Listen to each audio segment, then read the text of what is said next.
이제 시작일 뿐이라고 생각하고 이제 다음으로 넘어야 될 단계가 그 금을 뛰어넘는 단계. 근데 이번에 대선을 앞두고 3분기에는 정부가 돈을 많이 풀 거예요.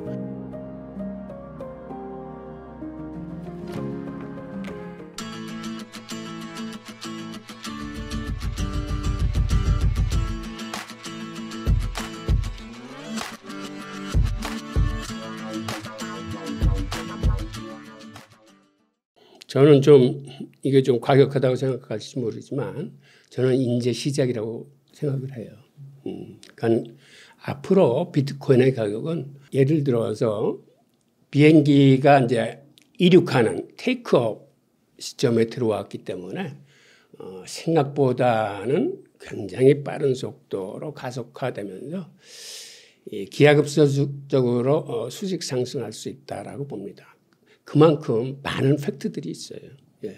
지금 뭐 채권이라든지 주식이라든지 귀금속, 부동산에서 그 전 세계에서 흔히 말해서 이렇게 자산들의 총 가치가 그 900조에서 한 1000조 원 사이, 1000조 달러 사이입니다. 근데 제가 아까 말씀드렸다시피 비트코인은 1조 4천억 달러라고 하니까 이제 한 0.1%가 조금 넘는 정도 규모거든요. 근데 비트코인이란 게 그 좋은 돈으로서 이제 가치 저장 수단이라고 제가 계속 말씀을 드리잖아요. 근데 금은 그 좋은 가치 저장 수단이지만은 그 피지컬한 한계, 그리고 이게 검증이 안 되잖아요. 이동이라는 게 중앙은행 밑바닥에 있으면서. 근데 비트코인은 그 투명하거든요. 그리고 이제 디지털 시대의 그 디지털 머니로서의 가능성, 이런 걸 갖다 다 고려해 봤을 때 그 첫 단계가 금의 시가총액을 뛰어넘는 것이고, 그리고 금의 시가총액을 뛰어넘어서 그 디지털 네트워크로서 그 성장 가능성이 또 금과 달리 단순한 가치 저장 수단이 아니라 가치의 네트워크로서 그 비트코인이 이제 활약을 시작하면은 그 더 이상 높은 가치를 가질 수가 있기 때문에 저도 그 교수님 말씀대로 그 이제 시작일 뿐이라고 생각하고, 이제 다음으로 넘어야 될 단계가 그 금을 뛰어넘는 단계. 그러면은 한 100만 달러는 가게 됩니다. 그러니까 그 거기는 이제 기본이에요. 이게 비트코인이 금보다 나쁜 게 있다면 나쁘진 않지만 실체가 없다는 거 하나하고 역사가 짧다는 거거든요. 근데 그 두 가지를 극복하고 지금 굉장히 빠른 속도로 사람들이 채택되고 있고, 그리고 그 실체가 없는 게 단점이 아니라 장점으로 디지털 세계상에서는 발현될 수가 있기 때문에 저는 뭐 굉장히 앞으로 갈 길이 멀다고 생각합니다. 여태까지는 그 매크로 거시경제 흐름이 시장을 억누르는 흐름이었어요. 예를 들어서 이 PC 같은 게 이제 석 달 연속 상승하면서 금리에 대한 기대감이 이제 무산됐습니다. 그러다 보니까 자산시장 전체가 굉장히 억눌린 상태에서 그러니까 희망적인 모멘텀을 찾지 못했는데, 예를 들어서 5월 3일 날 고용지수가 좀 안 좋게 나왔어요. 원래는 이렇게 고용지수가 안 좋게 나오면 자산시장은 빠져야 되는 건데 이제는 유동성 장세에 맞들린 시장이기 때문에 오히려 지표가 안 좋게 나오면 금리 인하에 대한 기대감이 다시 살아나면서 그때서부터 자산시장이 살짝 살아나기 시작하고, 그다음에 그 15일 날 나왔던 CPI가 생각보다 안 좋게 나옴으로써 이제는 9월 달에 금리 인상할 수도 있겠다 해서 그 기대치가 50%가 넘어갔습니다.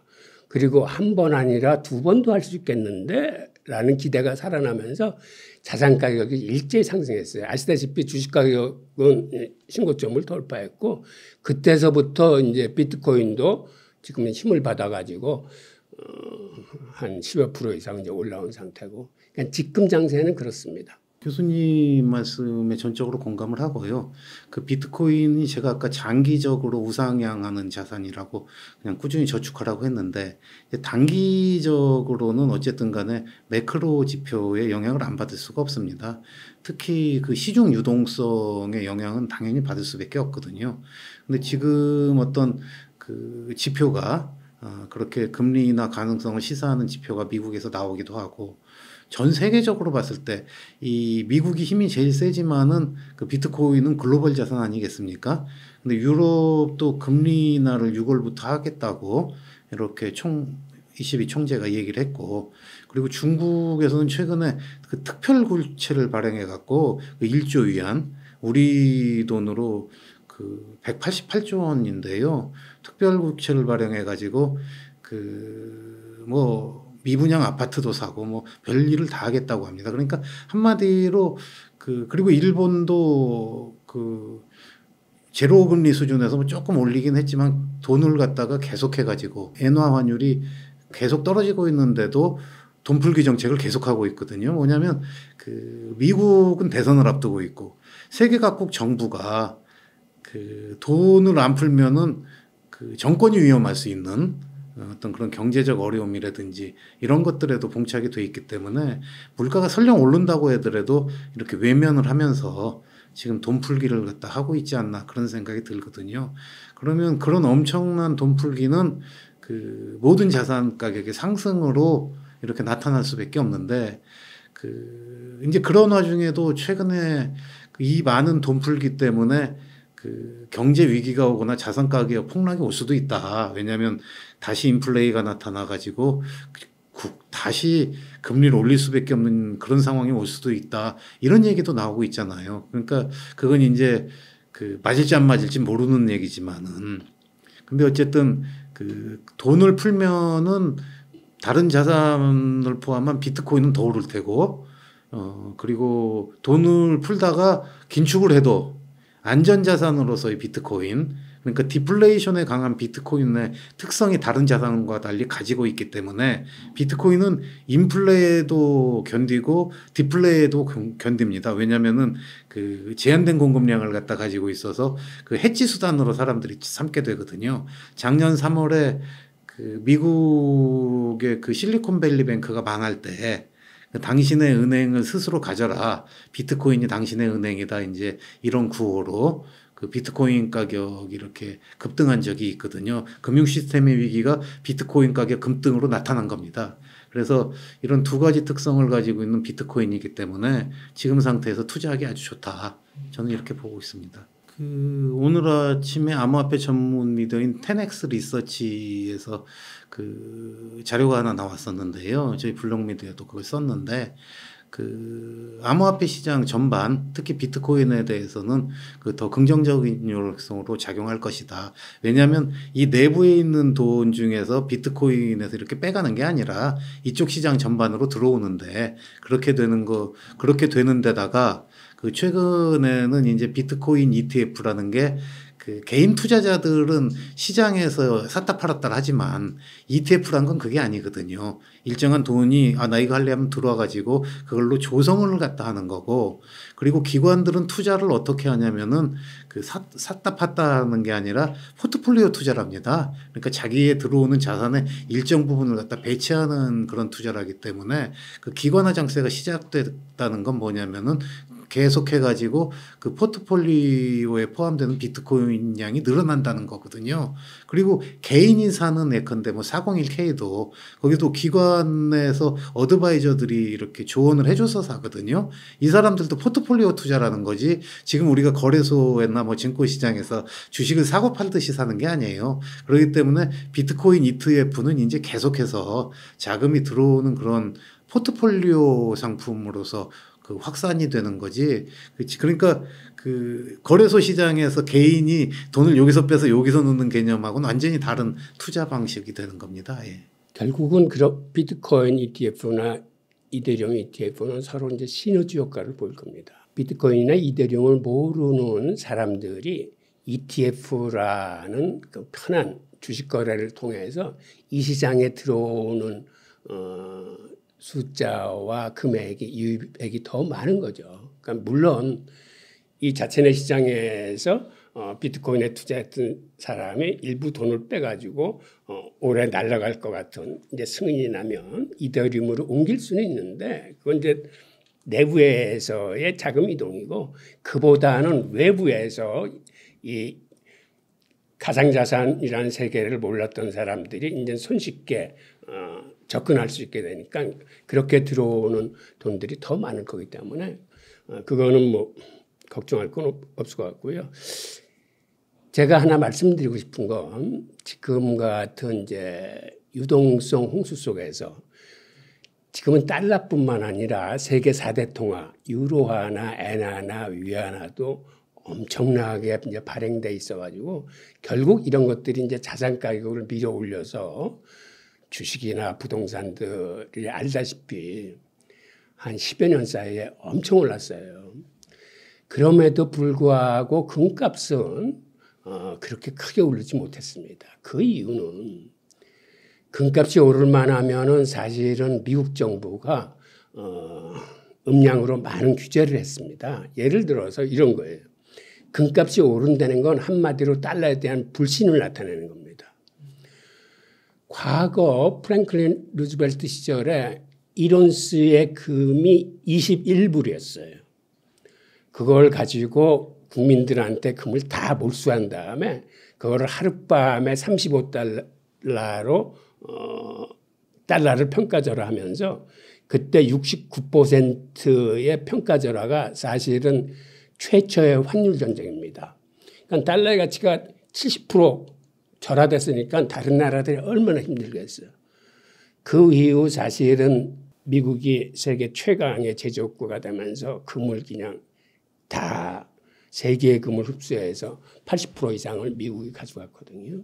그런데 지금 1온스의 가격이 2,400불이 넘었어요. 그러니까 1970년대까지만 해도 1온스당 35불 했던 게 2,400불이 넘었다는 거는 우리가 달러를 안전자산이라고 생각하고 있지만 사실은 가치의 99%를 상실했습니다. 50년 사이에. 그런데 문제는 이게 앞으로는 더 빨라질 거예요. 가치 상실이. 왜 그러냐면 최근 10여 년 사이에 미국이 찍어낸 달러 발행액이 글로벌 금융위기 이전까지만 해도 8천억 달러 내외였습니다. 그런데 그게 10여 년 사이에 순식간에 자그마치 1000%가 증폭을 한 거예요. 10배 이상 늘어났어요.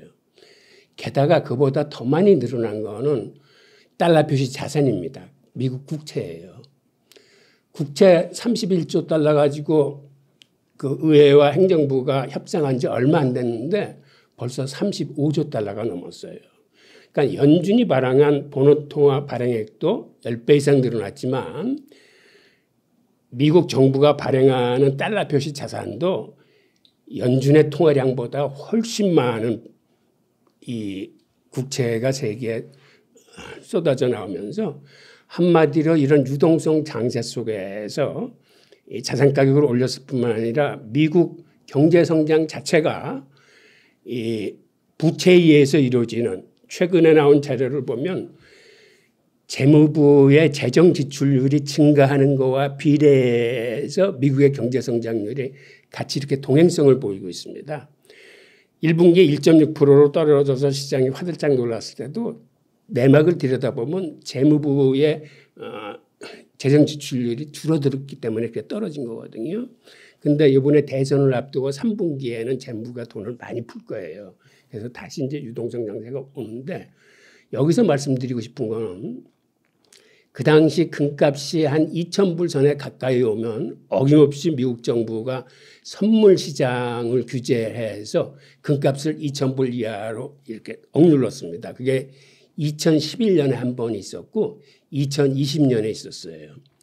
2020년에는 자그마치 1년에 8번 개시증거금과 유지증거금을 낮췄을 뿐만 아니라 레버리지를 축소함으로써 이 금시장과 은시장에 들어와 있는 기관 투자자들을 아주 힘들게 만들어서 그 외에 손해본 헤지펀드들이 참 많아요. 그리고 그때 기관 투자자들이 금시장에서 발을 빼고 2020년 10월 달에 비트코인 시장으로 옮겨서 그 전까지만 해도 금과 비트코인은 동행성을 보였는데 그 이후에 완전히 디커플링이 돼서 비트코인은 치솟고 금 가격은 규제를 받아서 오히려 떨어지는 이런 양상을 보였는데 제가 지금 말씀드리고 싶은 건 지금 금 가격이 2,400불을 넘었잖아요. 그러니까 지금은 어떤 의미에서는 가격 주도권을 그간 선물 시장은 미국이 갖고 있었고 현물 시장은 영국이 갖고 있는데 두 나라가 이렇게 합세해가지고 금 가격을 자기들 마음대로 이렇게 조절할 수 있었는데 이제는 가격 주도력을 중국이나 저런 브릭스 국가들한테 뺏기는 게 아닌가라는 시선으로 제가 지금 이 시장을 바라보게 되거든요. 물론 너무 과하게 올라가면 틀림없이 미국 정부가 또 나서서 이 선물 시장을 굉장히 규제를 할 겁니다. 그리고 특히 은가격 같은 경우는 JP모간이 계속 은을 매집하고 있었어요. 그들이 부정한 수법으로 매집을 해가지고 은가격을 선물 가격을 눌러놓은 다음에 그 가격으로 현물을 계속 매집하고 있었는데 이번에 보면 은의 상승률이 금보다 한 2배 이상 더 치솟았거든요. 그래서 이제는 금과 은의 가격 주도 세력이 미국이나 미국 은행이 아닌 그러니까 지금 금 가격이 오른 건 솔직히 중국, 투르키에, 러시아에서 금을 굉장히 많이 수입하고 있기 때문에 미국 현지에서는 사실은 비트코인 ETF가 나왔을 적에 금 ETF에서 많이 돈이 빠져서 이 비트코인으로 옮겨왔어요. 그러니까 미국으로서는 오히려 수요가 줄었는데 지금까지 최고가를 경신하는 건 저쪽에서 금 수입을 워낙 많이 해가니까는 이 시장이 수요와 공급 측면에서 이 수요 쪽이 커지면서 미국이 이제 옛날과 같은 그러한 가격에 대한 주도권을 함부로 사용하지 못하는 이제 이런 측면이 있고 그다음에 이렇게 대체 자산인 금은이 뛰어오르는 게 사실은 진작 뛰어야 되고 앞으로도 많이 올라가야 되는 겁니다. 왜 그러냐면 달러의 발행이 10배가 넘었고 10여 년 사이에 미국 국채도 엄청나게 그렇게 쏟아져 나오면 대체 자산은 달러에 대해서 달러가 그렇게 발행량이 10배 이렇게 크게 나오면은 최소한도 5, 6배 정도는 쫓아가야 이게 순리인데 그간은 억눌렸던 시장인데 이제 좀 폭발하는 게 아닌가 하는 그런 생각이 듭니다. 예.